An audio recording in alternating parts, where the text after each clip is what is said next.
दोस्तों, इस समय जिस तरह से देश में एंटरप्रेन्योरशिप डेवलपमेंट का काम तेजी से हो रहा है, उसे देखकर देश में शार्क टैंक जैसे शो तो आप सभी देख ही रहे होंगे। लेकिन इसके अलावा भी देश में कुछ लोग देश की तस्वीर बदलने और उसे भारत के साथ जोड़ने के लिए लगातार मेहनत कर रहे हैं। और इसी के देन है IIT मद्रास से जुड़ी एक स्टार्टअप जिसने एक mobile phone operating system develop किया है, यानी कि एक ऐसा ऑपरेटिंग सिस्टम जिससे कि किसी भी स्मार्टफोन के सोल को बनाया जाता है। इसका नाम है भारत OS, जिसे शॉर्ट में भारोस भी कहा जा रहा है। अब इस पर इतनी बात क्यों हो रही है? तो इसका कारण ये है कि कहा जा रहा है कि कुछ ही सालों में ऑपरेटिंग सिस्टम हम सबके मोबाइल फोन से एंड्रॉयड और iOS को रिप्लेस कर देगी। इसी रिप्लेसमेंट के ख्वाब पर यानी भरोस पर भरोसा करते हुए भारत सरकार ने भी इस ऑपरेटिंग सिस्टम पर पैसा लगा दिया है।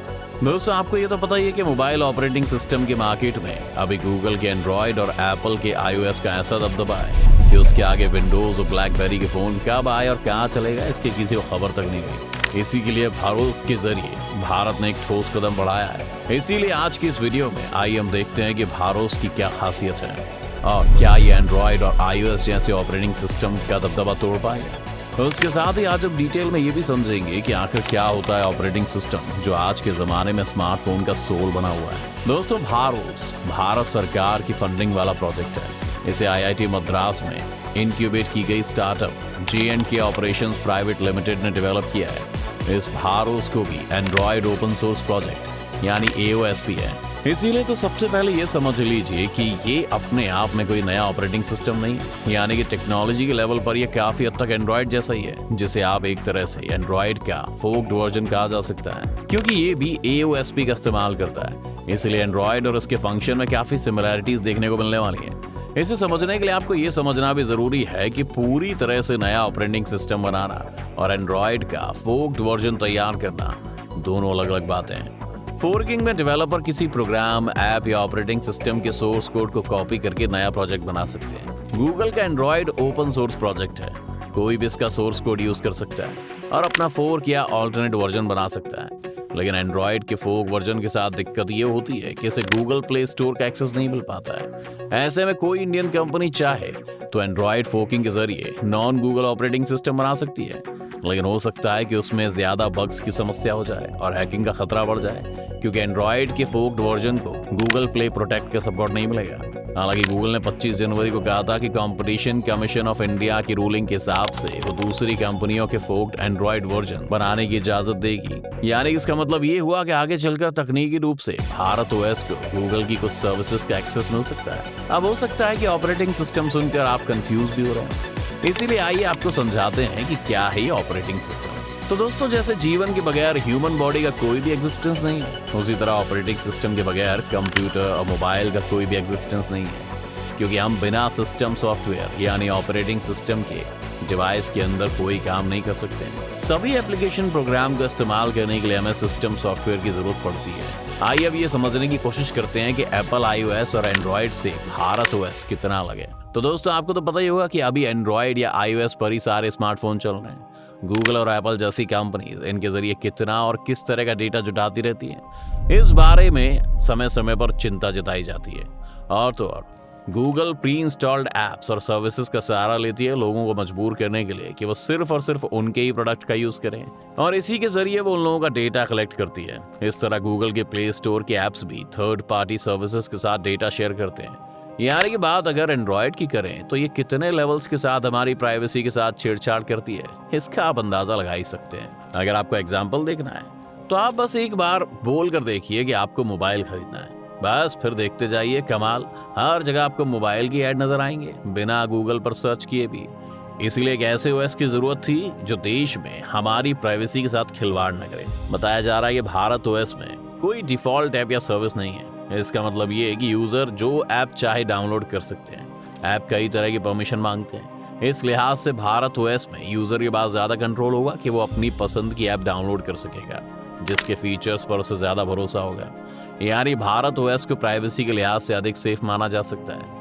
हालांकि इसके लिए भारत OS को अपना प्ले स्टोर डेवलप करना होगा और सिक्योरिटीज पैचेस बनाने होंगे। इसके बारे में पूरी जानकारी सामने नहीं आई दोस्तों, और ये एक चुनौती भी होने वाली है, क्योंकि इस समय गूगल प्ले स्टोर को रिप्लेस करना बहुत मुश्किल काम है। लेकिन अगर जहां तक iOS की बात है तो ये बिल्कुल भी एंड्रॉयड की तरह नहीं है, क्योंकि ये एप्पल का प्रोप्राइटरी ऑपरेटिंग सिस्टम है जो सिर्फ और सिर्फ उनके जरिए डेवलप होने वाले आईफोन्स के अलावा और कहीं सपोर्ट नहीं कर सकता है। ये एंड्रॉयड की तरह ओपन सोर्स नहीं है, इसलिए भारत ओएस और इसमें कोई सिमिलैरिटी नहीं है। यानी इससे आप ये समझ सकते हैं कि इंडिया का ऑपरेटिंग सिस्टम जिस प्री एग्जिस्ट ऑपरेटिंग सिस्टम से कंपीट करेगा वो एंड्रॉयड ही है। अब देखते हैं भारत ओएस से जुड़ी कुछ ऐसी बातें जिनके बारे में अभी उतनी जानकारी नहीं कि आगे उन्हें कैसे प्रोपेगेट किया जाएगा। भारत ओएस को बनाने वाली कंपनी ने अभी ये नहीं बताया कि वो स्मार्टफोन कंपनियों से किस तरह कनेक्ट करेंगी। अभी ये भी साफ नहीं है कि भारत ओएस आम लोगों के लिए कब तक उपलब्ध होगा। ये भी पता नहीं है कि ऑपरेटिंग सिस्टम आम स्मार्टफोन यूजर के लिए रिलीज किया जाएगा भी या नहीं। क्योंकि आपकी जानकारी के लिए बता दें कि भारोस की सर्विस को अभी कुछ ऑर्गेनाइजेशन टेस्ट कर रही हैं। इनकी प्राइवेसी और सिक्योरिटी से जुड़ी जरूरतें काफी सख्त हैं और इनके यूजर सेंसिटिव इंफॉर्मेशन हैंडल करते हैं। यानी कि ये अभी अपने बीटा वर्जन में ही है और इसके अल्फा वर्जन की कोई तस्वीर सामने नहीं है कि वो कब सामने आएगी। अब आते हैं इस सवाल पर कि बेहतर कौन है, भारोस या एंड्रॉयड। भारोस का अगर अपना ऐप स्टोर होगा तो यूजर उससे ऐप डाउनलोड कर सकेंगे। इससे गूगल ऐप स्टोर की जरूरत खत्म हो जाएगी। ये भी हो सकता है कि भारोस को जरूरी ऐप्स के अलावा उन ऐप्स को प्रायोरिटी दे जिनका फोकस खास तौर पर भारत और यहाँ के यूजर्स पर हो। एंड्रॉयड कई तरह के डिवाइसेस और हार्डवेयर को सपोर्ट करता है। अब ये साफ नहीं है कि भारोस किस तरह की डिवाइसेस को सपोर्ट करेगा। कौन अच्छा है कौन खराब से ज्यादा अब ये जरूरी है कि क्या भारोस एंड्रॉयड की जगह ले भी पाएगा या नहीं। तो दोस्तों, बड़ी टेक कंपनियों का जो बिजनेस मॉडल है उसे देखते हुए किसी नए ऑपरेटिंग सिस्टम को कमर्शियल सक्सेस मिलना काफी मुश्किल हो जाता है। गूगल के एंड्रॉयड को ही देख लें तो ये 3 अरब से ज्यादा हैंडसेट्स को सपोर्ट कर रहा है। स्मार्टफोन में एप्लीकेशन प्रोग्रामिंग इंटरफेस के जरिए तमाम सॉफ्टवेयर प्रोग्राम कम्युनिकेट करते हैं। ये एपीआई ऐप डेवलपर्स के लिए काफी अहम होते हैं, लेकिन अपने प्रोप्राइटरी एपीआई और हैंडसेट कंपनियों के साथ एग्रीमेंट के जरिए गूगल ने ऐप डेवलपर्स की राह मुश्किल बना रखी है। हालांकि गूगल ने 25 जनवरी को कहा है कि वो अपनी ऐप पॉलिसीज में बदलाव कर रही है। कंपटीशन कमीशन ऑफ इंडिया ने कहा था कि गूगल भारत में अपने दबदबे का मिसयूज कर रही है और उसकी हरकतें बाजार में हेल्दी कंपटीशन के खिलाफ जा रही हैं। उसने गूगल पर 1338 करोड़ का जुर्माना भी लगाया था। उसे उसकी प्ले स्टोर पॉलिसी से जुड़े एक मामले में और 936 करोड़ रुपए और भी देने को कहा गया था। National company law appellate tribunal और सुप्रीम कोर्ट से कोई राहत नहीं मिलने के बाद गूगल अपनी पॉलिसी में बदलाव कर रही है। अब गूगल स्मार्टफोन कंपनियों को इस बात की छूट देगी कि वे इसके सभी ऐप्स के बजाय इंडिविजुअल ऐप्स का लाइसेंस ले सकेंगे। यूजर्स को केवल गूगल सर्च के बजाय डिफॉल्ट सर्च इंजन चुनने की आजादी भी होगी। गूगल ने अपनी पॉलिसी में जो बदलाव किया है उसके चलते कंज्यूमर को एंड्रॉयड प्ले स्टोर पर दूसरे ऐप्स एक्सप्लोर करने का मौका मिलेगा। यूजर अपनी प्रेफरेंस के हिसाब से अपनी डिवाइस को कस्टमाइज कर सकेंगे। हालांकि इससे भारोस की राह बहुत आसान नहीं होने वाली है। इसे एक एग्जांपल से समझ सकते हैं। भारत में मैक्सिमम यूजर्स के लिए जीमेल डिफॉल्ट ईमेल सर्विस है। अगर भारोस के ऐप स्टोर पर गूगल ऐप्स नहीं होंगे तो कितने लोग भारोस को प्रेफर करेंगे, कुछ कहा नहीं जा सकता। गूगल और मेटा भी अपने फर्स्ट पार्टी ऐप्स में शायद ही भारोस के ऐप पर पोर्ट करें। स्मार्टफोन कंपनियों को भी इस बात के लिए राजी करना आसान नहीं होगा कि वे ऐसे फोन लॉन्च करें जो भारोस पर चले। एक मसला ये भी है कि भारत में अधिकतर एंड्रॉयड फोन अब चीन की कंपनियां बेच रही हैं। ये चीनी कंपनियां किसी भारतीय ऑपरेटिंग सिस्टम पर शिफ्ट होंगी, इसकी कोई बड़ी वजह फिलहाल तो नहीं दिख रही। ब्रांड न्यू ऑपरेटिंग सिस्टम बना रहा और एंड्रॉयड या iOS को चैलेंज करना काफी बड़ा काम है। इसके लिए रिसोर्स तो चाहिए ही, डेवलपर सपोर्ट भी काफी होना चाहिए। अपने ऐप स्टोर के दम पर ही आईफोन ने दबदबा कायम किया। एप्पल ने ऐप स्टोर इन्वेंट नहीं किया था, लेकिन उसने हर डेवलपर को एक जगह छोड़ा जिसका उसे फायदा मिला। गूगल ने इसके बजाय थर्ड पार्टी स्टोर्स और साइड लोडिंग का रास्ता चुना था। आज मोबाइल ऑपरेटिंग सिस्टम मार्केट का 71% से ज्यादा हिस्सा एंड्रॉयड का है।